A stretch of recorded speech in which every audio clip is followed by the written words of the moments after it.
Let's be honest, most of us are scared of SEO agencies. We've heard too many horror stories of people being bamboozled, misled, ripped off, and left at sites riddled with dodgy backlinks, poor optimization, and woeful rankings. So what do? How can we learn to trust search engine optimization agencies again? And more importantly, how can SEO agencies just suck a little bit less? Today, I'm chatting with Mathew Cocciardi, who was a little burned by his SEO agency experience, and we're going to be sharing some hot tips on how to ensure if you're looking for an agency, you find a good one. And if you are an SEO agency or someone working in one, you maybe get some tips on how to sustain a good reputation and keep your customers coming back for more.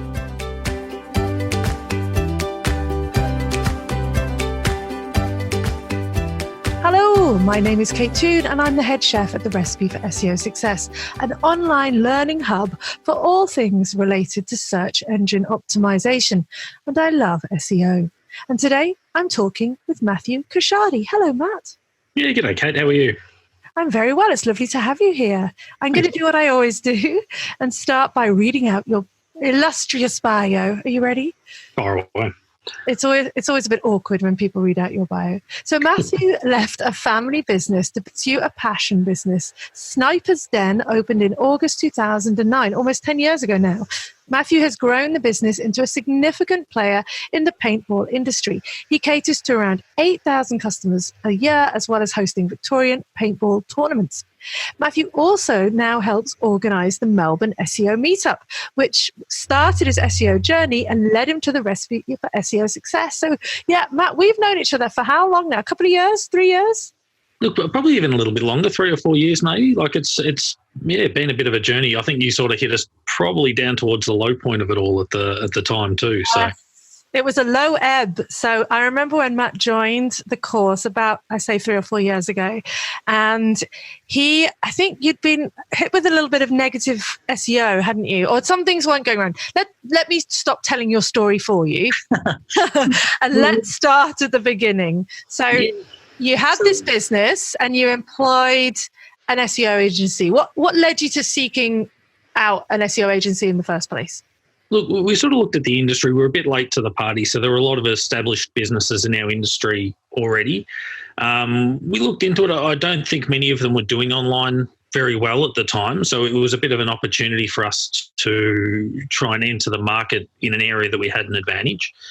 So we're willing to throw a bit of budget at digital marketing, and we sort of saw SEO and website development as being a real opportunity there, but we didn't have any knowledge of that at all. So that was sort of how we sort of approached it. So we came in with a bit of money to throw around, but not enough knowledge necessarily of what we were buying. And I think that was sort of one of the challenges. So we sort of started going through how do we sort of find it, but probably made a few mistakes early on, I reckon. Yeah, so that's an interesting point. Like when you were first, because many people listening will be in this position. They don't really understand SEO. They're happy to pay for it. How did you go about finding an agency? Did you get a recommendation, or how did that all work?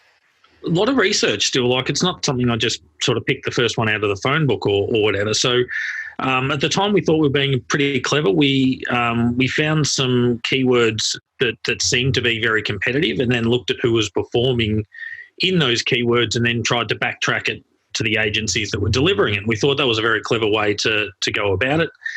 And we probably put too much faith in those ones. Like we still met with a few at the time, and when we'd gone, we were fairly confident with, and they had some very important and very illustrious clients on their list. So everything looked on paper to be fantastic, but it wasn't really, all as it seemed on the surface, shall we say. Well, I actually think that's a super intelligent way of trying to find a good SEO agency, to kind of look for keywords that you kind of want to rank for, or that your competitors are ranking for, or even just other industries, and go, well, who did that work? Who got them there? And then, you do all those other due diligence things. You say, well, what other clients do they have? What testimonials do they have? And a lot of it also is about the vibe of the person you meet. Do they seem transparent? Are they talking gobbledygook? How was that first meeting? Because obviously, to a degree, you didn't know what questions to ask. You were just like, can you make us rank number one? And they were like, yes. Or was it, what questions did you ask to try and validate them? Can you remember? Yeah, I mean, probably one of the main ones that we were sort of looking at is we went in with an agenda. So we said, look, we want to rank for this term, which at the time was for us Paintball Melbourne. And we were sort of looking at how they were performing with equivalent terms in other industries, and that was going really well. And but look, you're spot on. That was probably the limit of our questions that we had a lot of background knowledge on, other than how have you performed for other clients. But I had no sort of way of saying, look, how do you go about it, and then separating good from bad. So at that stage, I wasn't talking about, how they did their backlinks or, what their processes were in other areas, because I had no knowledge of that myself, and that was probably the biggest challenge. Yeah, and we're going to, at the end of the episode, we're going to go through a couple of questions that we think might help people who are in the same position. So you hired them, and it wasn't. We won't go into money details, and we're definitely not going to name names, but it was a fairly substantial monthly fee, and I think as well they made you sign up to a contract for a period of time. Is that right? Is that how it worked? Yeah. So it was quite an expensive one, particularly as a startup. When you are limited in your budget for advertising, it did include a fresh sort of redo of the website. So they rebuilt it in their in-house system. So it wasn't a WordPress website or something like that at the time. It was something that was unique to them, which probably should have been a flag as well. But, so it was sort of one of those ones where, it was sort of learning a little bit on that sort of front. Yeah. So, and again, there's another classic, isn't it? The company that says, host with us and we'll buy your domain and we'll build your website on our proprietary system so no one else can ever fix it. But again, you don't know what you don't know. And it seems such a relief to find an agency that will offer an all-in-one solution. So not only will they help you with your SEO, but they'll help with the website and the copy and the Google ads. It's like, yes, I don't have to think about this anymore. And when you're in that startup mode, you have to divide and conquer. You have to, and it's also a lot to do with what you are good at, what you enjoy. For example, I did my own finance. I think this is an equivalency. I did my own finance for a long time. I set up Xero. I did a pretty bad job of it. And then I got a bookkeeper and an accountant, and I'm happy to give them money to do the work because I have no interest. But again, I need to know that they're doing it properly. And that's the hard thing. So let's think about this. When did you start to kind of see red flags? When did you start to get an icky feeling in your tummy? Really, I didn't. I had a relationship with them for a long time, and I didn't see it coming. So we actually had a massive crash in our rankings on the day they came out to film a video testimonial at our site. So we went from using that keyword I sort of mentioned before, Paintball Melbourne. We were in position 2-4 at the time. And then we went to page 10, I think, was our best performing keyword. Wow. So up until that stage, there was no red flags. The interaction was smooth. We were performing well. We were getting good leads right up until we weren't. And that's the really scary thing with SEO. As a small business growing, you've got staff commitments and rent and all of these things that are coming out, let alone your personal expenses. And it was like turning our cash flow off at the wall. It was a horrible time. So there was no gradual, there was no red flags. There's probably stuff I could have looked back on and said that should have been a warning, that should have been a warning. But at the time, I took them at face value, and the performance was there, so we continued. Yeah, that's a really interesting point. I'm going to come back to that in terms of sort of lead gen diversification, because you can put all your eggs in one basket, and I know a lot of people who put all their eggs into Google AdWords as their basket, and that works great for them, but gosh, the money they have to pour into that, and they have no other lead gen sources, so they don't pay their big wad of cash to Google every month and they miss out. So we'll talk a little bit more about that at the end. So okay, so it was all going well. Then you had this big crash. And then obviously at some point you decided to start learning a bit about DIY SEO. So what was it that made you decide to do that? Why did you decide to think, actually, I am going to learn about this? What drove you to it? Look, it really was a fact that I realised the impact that crash had on our business at the time, and the fact that I had no understanding of what happened. And I wasn't being given clear answers by them. So I didn't know. When that sort of thing happens, you get told, this is a Google thing, this will bounce back, we're fixing it, we've got your back, all of these sort of things. But at the end of the day, your instinct is that something has gone dramatically wrong and you're not getting an answer for it. And there's a level of frustration. So I knew I couldn't just pick up and move to a different agency because there's no guarantee that things would be different. Probably the best analogy is like sort of taking your car into the mechanics and sort of being told that the flux capacitor's out. There's sort of no way, unless you know enough about cars to sort of talk shop, to sort of understand the difference between, the real and the rubbish. So I knew it wasn't, look, I'm not sort of doing all my SEO at the moment, to be honest, but the main thing for me was to get enough knowledge to go in and tell them exactly what I wanted, have an understanding of the processes they're going through, and take a little bit of responsibility for, I guess, the performance, even if you're not doing it yourself. Yeah, I mean, and I think that's, from all the thousands of people who've done the course now, a lot of them, I remember when I started it, a lot of SEO people were like, it's terrible, you're going to ruin it, everyone will be able to do it themselves. But the truth is that a lot of people will do the course simply so that they can have better conversations with their SEO agency or be a better client to a degree. That isn't exactly what happened with you, though, is it? Because you did begin to ask questions and go, hey, guys, how come you've done this? And how come you built these backlinks? And why is there code in my site serving ads? And blah, blah, blah. We had some funny findings, didn't we, Matt, when we looked through your site? And so you started to ask them a few questions. And what was their reaction to being asked a few questions? This one was the second. So then we moved on to a different agency from the one that we had the crash from. And these guys rebuilt the website. It was in WordPress and everything was looking golden, but I'd sort of stayed the course of doing my own research, shall we say. So as I sort of got through the course with you, that's when I started to look at some of the things I was learning about. And there was just some oddities. It wasn't things that were hurting us yet, but being that I'd already been burnt by weird practices in the past, I sort of started to ask questions. So I fired off an email with 10 questions about, okay, I need to understand what's happening here and why you're doing this.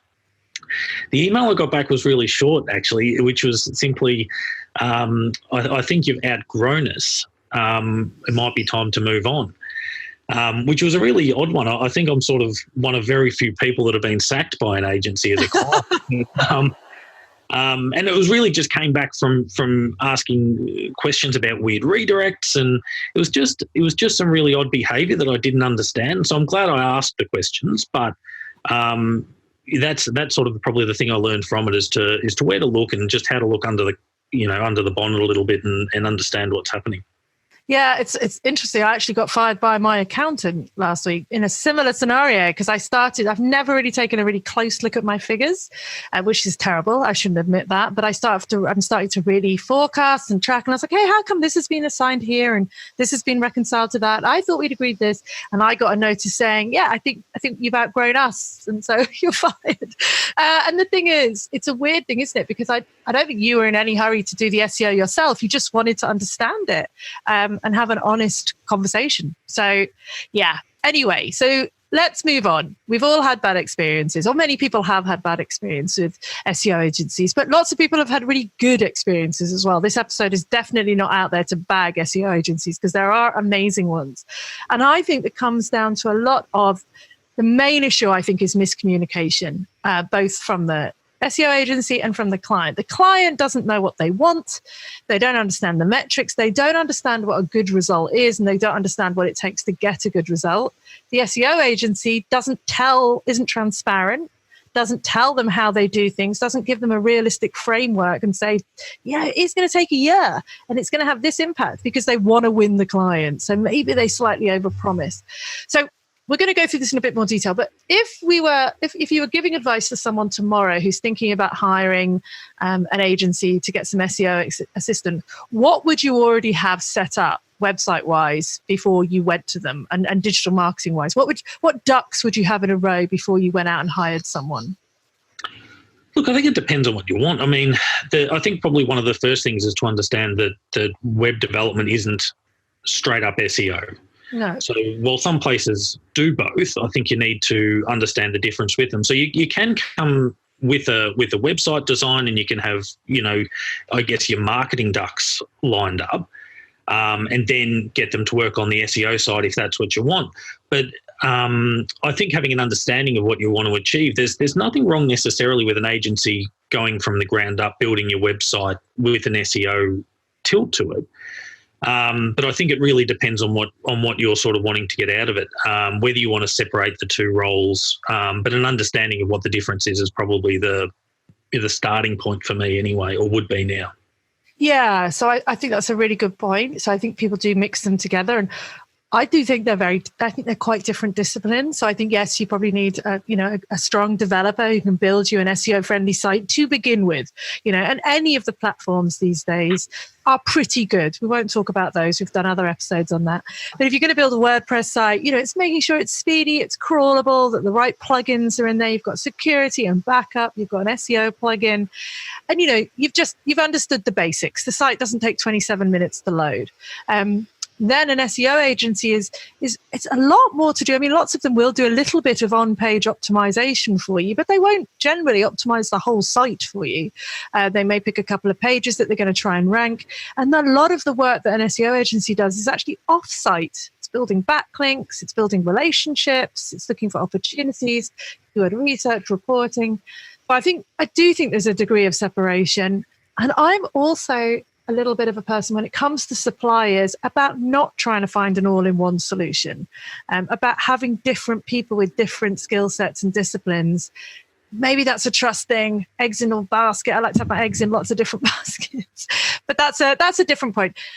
Okay, but so we're going to say that you'll have at least a website there and hopefully enough understanding of that website to feel fairly confident that it's okay. Then you go to your agency.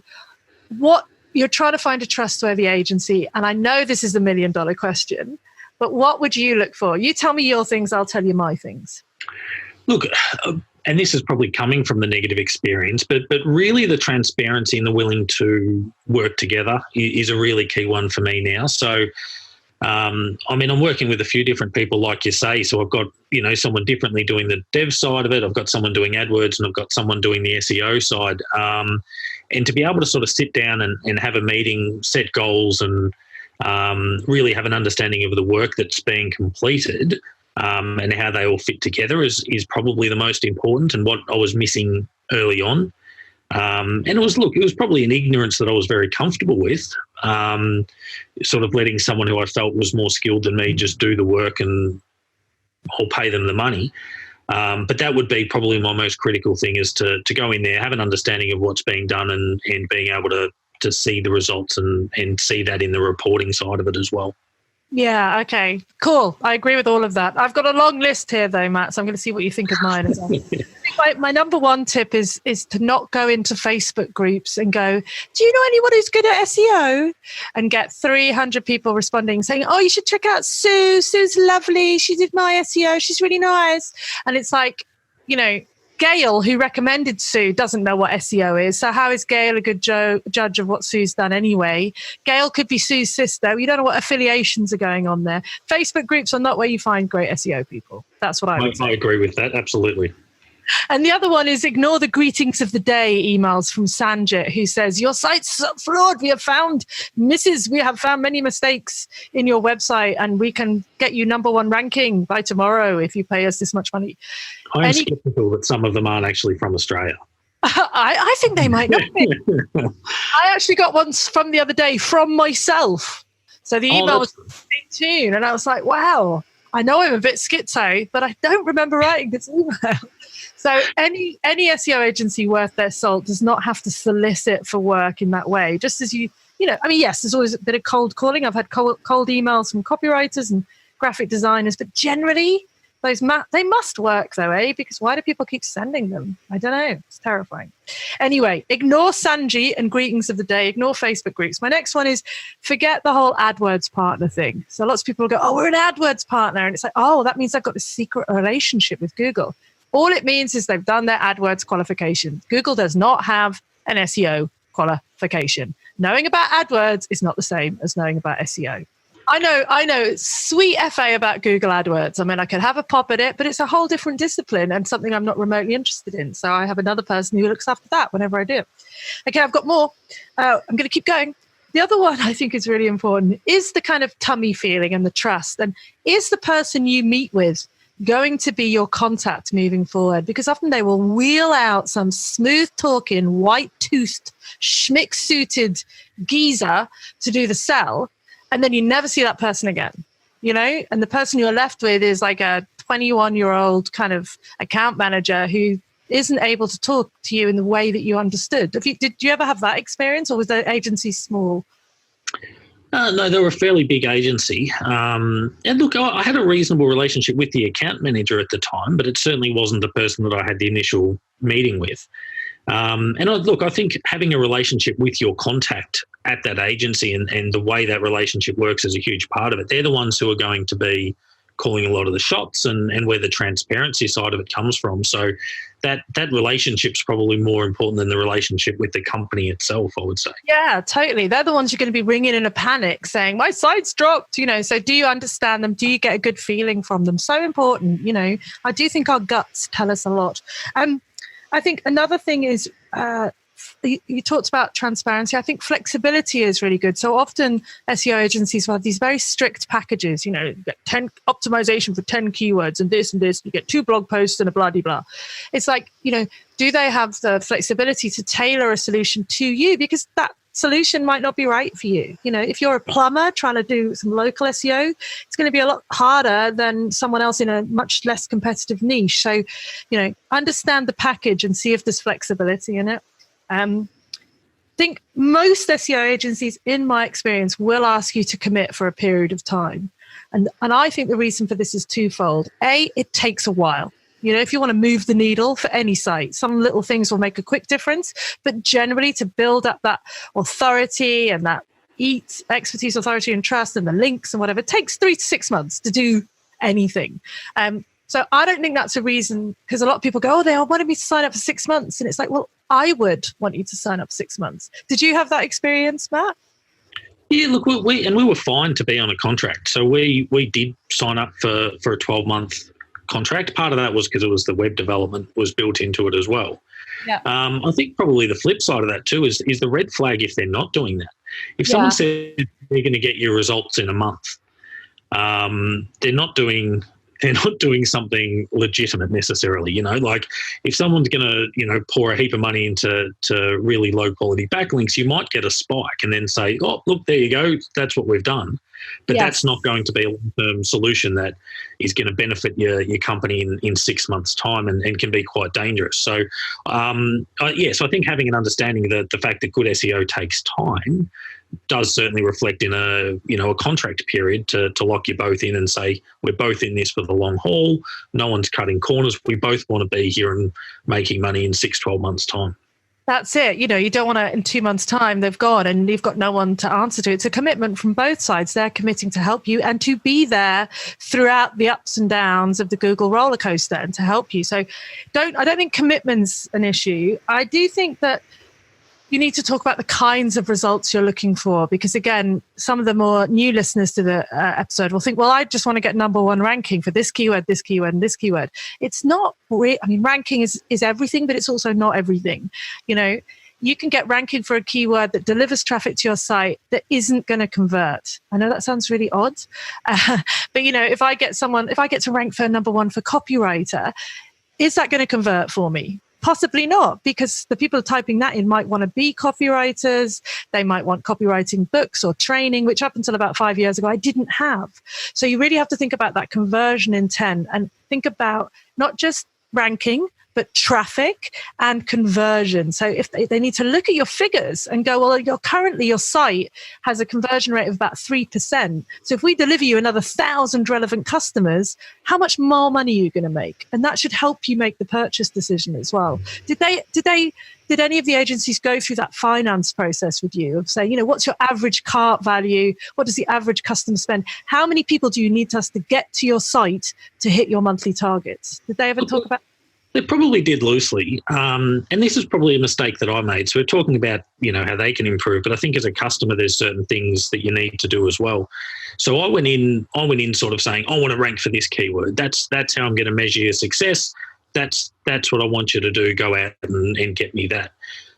So I probably wasn't open to those conversations as much as I should have as well. And you're absolutely spot on. If you're sort of saying, I want to be, ranking 1 for this keyword that's 1,000, hits a month, but they can get you 10 that are 250 or whatever, and you go, well, that's a far smarter solution, particularly if they're high converting keywords.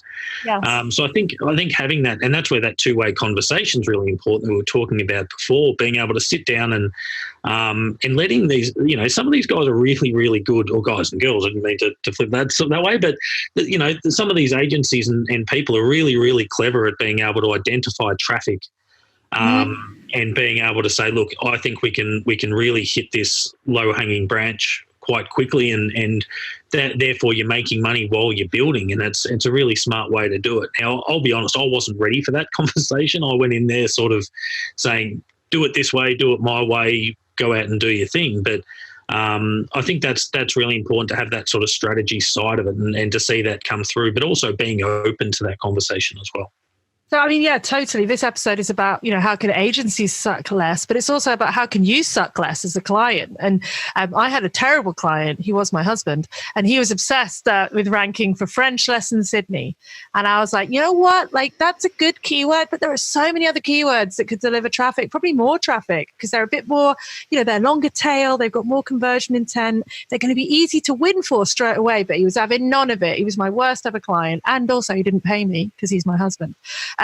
So, I know that bad client, and it can be really hard as an SEO agency to explain these things to people who just don't get it. So it is really hard for SEO agencies, because if you say to them, look, it's not all about ranking, they're going to look at you with a blank face and go, yeah, it is. If you say, well, what's your conversion rate? They're going to go, I don't know. So I think we talked about a few things, but I think the biggest thing for looking for a good agency is not really about the agency.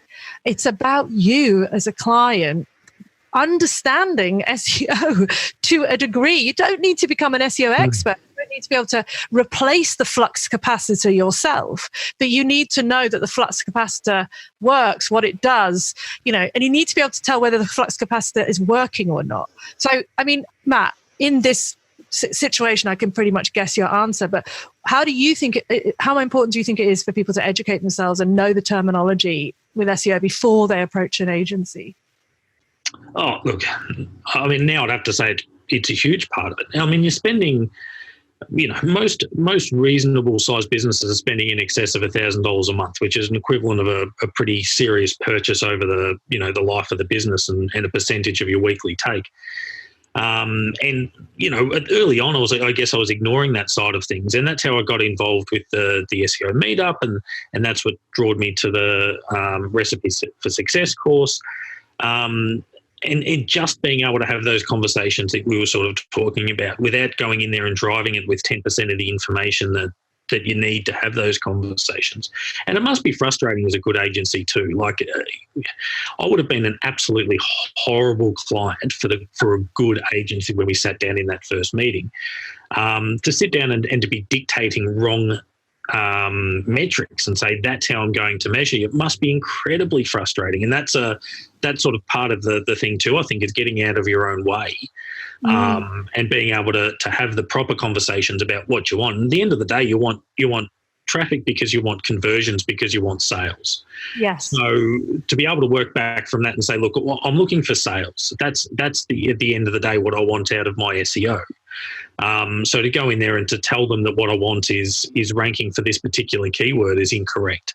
I just think that's my way of getting there, and that's why I'm sort of pushing that button. So that's, and I think that's how I've sort of been able to transition a little bit, is to say, look, you're more open to different things, and to talk about things like longer tail keywords, which are easier to hit, and how you get the interaction between SEO and things like AdWords, and how that whole ecosystem plugs in together, is a huge part of I guess understanding that that world when you're spending that sort of money, and a lot of us are spending huge money on it. Yeah, well, I think we'll talk about money at the end quickly. I think that's so true. I think you don't go to the agency and dictate how they get you the results. You tell them the result you want, and they can explain to you how they're going to do it. So as you said, I want sales. Tell me how you're going to do that. And then let them come back to you with their strategy and say, well, look, we're going to focus on this, and then we're going to do a bit of this, and we're going to do a bit of that. And, I think this is what we were going to talk about next. It is that openness and transparency. We were talking before the episode about red flag jargon and things that make you go, that now would make you shudder. When I find, especially, I speak to some people and I don't think they even mean to do it, but they're like, well, we need to optimize your robots.txt and get your sitemap XML integrated with Google Search Console. And then after we've done that, we're going to look at caching. And the average punter is sitting there going, what the hell are you talking about? What's caching? What's robots? What's good? What? And I think that the SEO agencies don't necessarily mean to do that. That's what the things are called. But there's other ways of expressing it. So I find often a red flag for me is when people can't explain what they can do simply. I think it's an Einstein quote, isn't it? If you can't explain it simply, you don't understand it. What are other red flags that you had or you would consider a red flag now with an agency? Well, with the first one, they had their own intrinsic system. So they called it Click Magnet or something like that. And they wouldn't actually say what was behind the curtain. So, nowadays, if you've done a little bit of research on SEO, a lot of those terms that you were throwing around wouldn't be as scary as they would seem for someone who has no knowledge of them. But you sort of want to hear a little bit of that. You want to sort of go, okay, these guys are, the best thing, now I want that nerd, you want someone who's sitting there sort of who gets right in under the bonnet and, oh yeah, you've got a bit of that and yeah, we can tweak that and to get a bit excited about it. But that was probably the scariest thing for me looking back and the biggest mistake I made. I sort of went, oh, you've got your own magic little system there that no one else is using. That's not how it works either. So that was probably the biggest red flag as far as jargon goes, is made up jargon that no one else is using, that isn't industry terms at all. So that was probably the scariest thing looking back for me. I think the secret sauce thing is the biggest flag for me. I have been doing SEO now for, an awful long time, 18 years or something, and I'm still looking for the secret sauce. I'm still looking for the magic juju, the button that I press. And some will, as I said, make out that they have a special relationship with Google. No one does. I've had John Mueller on the podcast twice. I think he's lovely, but he's not giving me any secrets. Thanks, John. And even with my course, it's something I say right up front in all my sales material. I'm not teaching you anything that you can't find out on the internet. I do not have secret sauce. I do not have a sprinkle and a special thing that I do that's going to make your site rank. It's a process. It's tried and tested. Some things have a bigger impact than others. Some things are quicker than others. And it's just stepping it through. And what my course does is teach people that in a way that they can understand it. But there's no secret juju. So I think that's my biggest thing. When someone says, we have a proprietary methodology. No, they don't. They're doing what every other SEO person is doing. Maybe they do it in a particular way. Maybe they have some link building sites that they have or a private blog network, but there's no secret sauce. People, there isn't. It's just smart people trying stuff. So, yeah, I think that's a big one. Sorry, just to get right. I think that too, that there's no one magic bullet. If they're going out ranking it because they've got, some special source of backlinks and that's all they're doing, then that's not a solution either. And I think that's one of the really important things that I got out of the course is how those different elements interacted with each other and tied together. So, look, you're spot on. You could look up about, a lot of these things and you could understand site speed in isolation and you could understand keyword research in isolation. But I think one of the really good things about it is to understand that ecosystem and how different things are part of, the same whole. That was my takeaway anyway. Taking that holistic view and also not seeing SEO as a checkbox to be ticked and separate from the rest of your marketing, because that marketing, everything you're doing is helping with, branded SEO. Every email you send, every networking event you go to, all your Google ads, all of it plays into ranking and SEO, and trying to separate it out as like a separate beast, it just doesn't work. You have to take a holistic view. And taking a holistic view of SEO, a kind of segue into how do we take a holistic overview with our relationship with our SEO agency? Like, a lot of SEO agencies, once you've signed on the dotted line, it's like they deliver you a report once a month and that's it. You don't get to participate, communicate. And, one of the reasons it's always put me off ever working with an SEO agency, obviously I was one, was one of the things that some SEO agencies do is they'll write articles on your behalf and you don't get to see them. Some agencies won't even tell you where they're building the backlinks from. Obviously, now how to find them out. But I've had people come on the course go, oh my God, I've just found this article on this site that's been written by my SEO agency. It doesn't sound like us. It's got typos in. It's not on brand. We never even got to see that.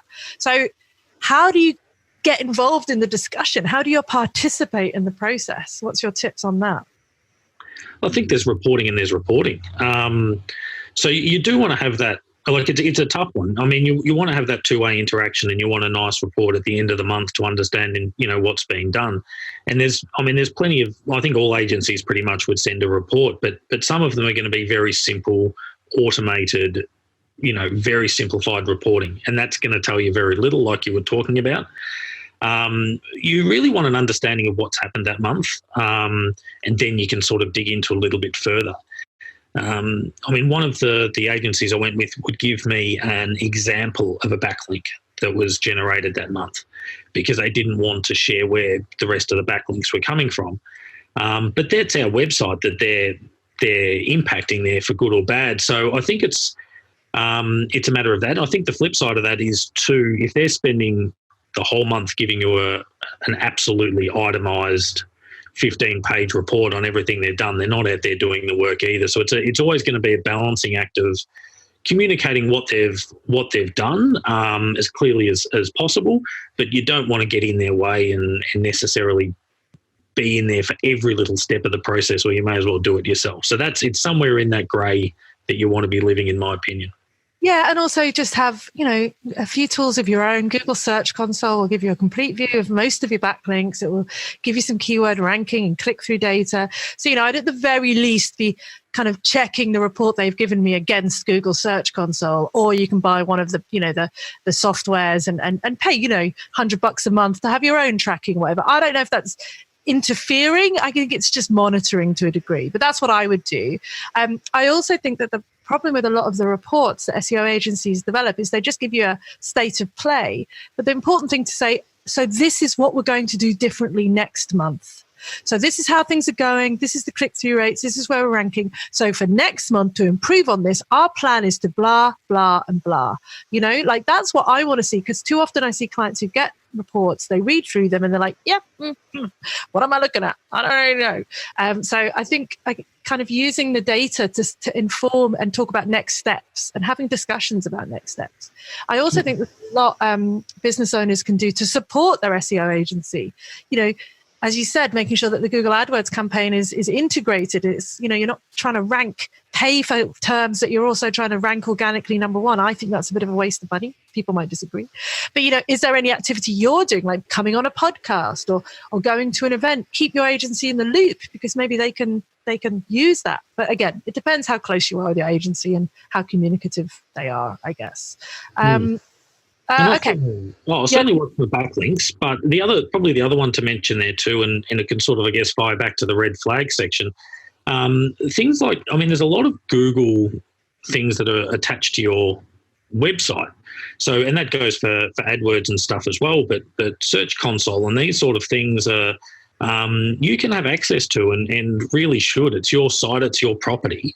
And there's a huge amount of information that sort of flows through that without you needing any paid tools. Yeah. And that's a really good time to spend a little bit of time in every month, and just to spend 20 minutes, half an hour going through some of that. You can have a look at where your traffic is coming from, and sometimes you'll see things that don't make sense, and then that'll drive some of the questions that you can sort of talk to your agency about as well. Yeah, and if any agency is like, no, don't look at it, or we're not going to give you access, definite red flag. And if they get itchy about the fact that you're asking, why is this happening, or why have I got a backlink from here? Again, another red flag, because, if they're not doing anything dodgy, then they shouldn't be afraid of talking to you about it. They may be doing things that you don't quite understand the benefit of, but hopefully they can explain that to you. Do you know what I mean? So understand why you've gone to the trouble of installing a caching plugin and doing that. Like, you just don't understand it. But as long as they can justify what they're doing, and it's all about trust. At the end of the day, you can, with any supplier, and this is so important to say, it's not just SEO agencies, it's copywriters, designers, developers, hairdressers. I had a terrible haircut a few months ago. A lot of it is trust, a lot of it is gut, and a lot of it is learning by making mistakes. I guess we're just trying on this episode to help you make a few less mistakes than we've made. So let's talk about money. So we mentioned earlier that, solid basic SEO, $1,000 a month, possibly I'd say a fair bit more now. And again, I see a lot of people on Facebook saying, yeah, I can do your SEO for $150 a month. And I'm like, what the hell that's like How much an hour? What the hell can you do in 2 hours a month? I can't do sweet FA in 2 hours a month. So what are you doing? To write a blog, how long does it take to write a blog? A couple of hours. To build a relationship with someone that's going to give you a really good quality backlink, that could take hours. So, in terms of rates, how do you know if you're getting value for money each month, in your opinion? I'll let you know if I figure it out. No, it's I think it sort of comes down to, like, it's going to be different for every business, every industry, depending on all sorts of factors like the competition and how hard it is to rank for certain things. Like, you may find that you're in an industry that's got extremely competitive, online positioning, and it's going to be a case then of pay up or step back, because it's a whole different game. Look, for us in particular, I guess I can speak from that experience. Like, we've got the ability to have a lot more customers come through, so we're not at the limit of our capacity. So when you look at, okay, so what's the cost of acquisition of the next customer or the next step up, and then you say, well, okay, to make that make sense, I need 3 more groups a month or 5 more groups a month, and then you can sort of work back from that, and that's how I've sort of tackled it a little bit in the past. And then you've got something really to measure it on as well, and saying, look, okay, so I've increased my, let's say SEO to $2,000 a month, but I'm not getting enough extra customers through. Maybe I try and find that sweet spot and dial it back to 1,500 or something like that as well. So I think it's a tough one, and I think it's a bit dependent on your industry and your business goals and capacity. There's no point paying a premium for customers that you can't accept either. So I think that's something that can be scaled as your business grows as well. So important. I mean, this is it. You could be paying $2,000 a month in a highly competitive industry, and because it's so competitive, that whole time that they're spending is achieving not very much because it's a competitive industry. You could spend $2,000 a month, and you're not in a competitive industry, and boom, you're on fire. But I think you're so right. It all begins with the money. Not the ranking, the money. What do you want to earn each month? How many of the things that you sell do you have to sell to make that money? How many people on average buy the thing when they hit your site? Conversion rate. Therefore, how many people do you need to get into the top of funnel, the top of your site, to make that happen? That's not just for, paid SEO services, but it's something I teach on the course around content marketing. Like, you're coming up with a new blog post for this keyword, and if you get to position 1, you think you could get this amount of click through. Is it therefore worth making a video for that piece of content, or an infographic, or a checklist, or paying a copywriter? Because you could get that number 1 ranking, and that's going to deliver people to your site month on month, year on year, and they could convert. It's thinking about the money and working back from that, and then going to the agency, as you said, and saying, this is the result I want. Tell me how you're going to do it. So I think that's the thing. Not being like Matt. Don't be like Matt. That's going to be the meme for this episode. I'm joking. I'm the number 1 ranking for this golden keyword, and if you don't get it, I shall cry and stamp my feet. I think you're talking to me. I've made all the mistakes. We can dig through them all one at a time. No, it's... Poor Matt. No, it's very brave of you to come in and talk about this, because I think the other thing that surrounds this whole conversation is a lot of shame. When you have been a startup, when you're building a business, it's incredibly hard. That's why lots of people don't do it. And you can feel like a fool if you had a website built that you thought was SEO friendly and it isn't, or you spent 20 grand on an SEO agency and found out that all your links are coming from Azerbaijan, and you don't want to tell anybody that. You don't want to, unless you're in Azerbaijan, then it's awesome. It's embarrassing. It's embarrassing. And that's one of the biggest feelings I have when I find people come on the course. They're like, I got duped and I feel like a fool, and I thought I was pretty good at this stuff, and I'm not. And do you know what I mean? I do think there's some shame there as well. Do you? Look, yeah, and I can certainly speak to that. And I think when I spoke to you originally, I'm not sure if you remember, but I was trying to find a solution. I was sort of in that place where I was just over the whole thing, and I'm just like, okay, I've been slapped around and slapped around and slapped around trying to find a way to be good at this as a business.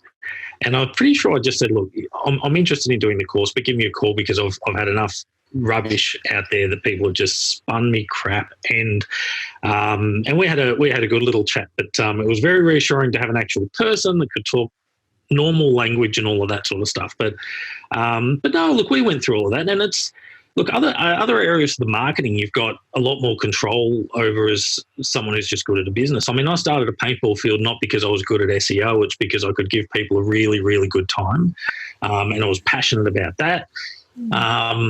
And so you're sitting there and all of a sudden you're competing on a whole different platform that's not what you're about. So, I mean, I was confident that I could give people good time and get good reviews and have happy customers and all of those sort of things that I think going into a business you assume will be enough.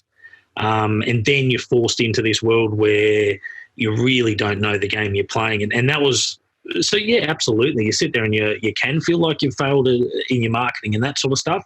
But I think that's where it does make a lot of sense to take some steps to educate, because that gap in knowledge is what hurts you. It really is. And I think, the main thing that when we talked was I said I didn't offer any guarantees. That's, I think, a big problem as well, where there's any kind of guarantee is a bit misleading because, it's Google is changeable. The world of search is changeable. Humans are changeable. So guarantees are another little red flag as well. So to kind of wrap up, I think what's ironic about this whole experience with you is that now you are a raving SEO fan. You run the Melbourne SEO meetup. You've run loosely. With Peter and a few other guys. So you went to the dark side. You're one of them to a degree now, aren't you? Look, I don't do any of the talks and stuff. I still wouldn't call myself an SEO expert. There's still a huge amount of knowledge there that I can tap into, but I enjoy it a lot more. I do a lot more research and read blogs and, all of those sort of things. You keep me company often with your podcast while I jog and these sort of things. So you can continue to absorb information with it. But one of the reasons I'm sort of like, there's far better SEO people in that meetup than I am, but there's also a lot of people who are coming from where I was from who turn up to these places, and that's where I feel I can have the biggest impact. So people are like, I've been slapped around, my small business isn't performing because we can't get SEO to work online, and they're trying to educate themselves.